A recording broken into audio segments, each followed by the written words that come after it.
Entergy appears to be pulling out of an agreement, a major agreement, by the way, to provide the Sewerage and Water Board with $30 million to fortify the power supply to the city's drainage and water systems. David Hammer's been covering the Sewerage and Water Board power issues for our Down the Drain investigative team, and he has this report for us tonight.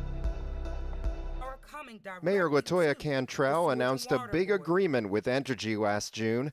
The power company would provide $30 million up front to build a new dedicated substation to supply electricity directly to the Sewerage and Water Board's drainage and drinking water pumps. Power coming directly to the Sewerage and Water Board, unaffected by weather, outages, or old turbines. But at last week's Sewerage and Water Board meeting, Executive Director Ghassan Korban dropped a bombshell. We were very close to committing to an agreement for funding where they would front the money and then we would pay them back. Those conversations stalled. Entergy confirmed Monday that damage and losses from Hurricane Ida have hurt the company financially.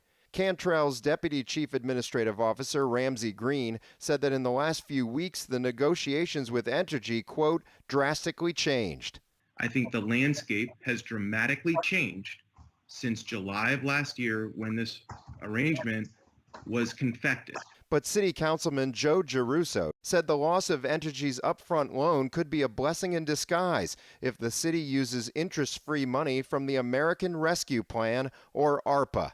Certainly the city is going to get federal money in the future as a result of the infrastructure bill that theoretically ought to free up ARPA money to be able to do some other things. And I think we can all agree that this is a high priority. How high a priority? I can't think of a more critical infrastructure project in the city of New Orleans.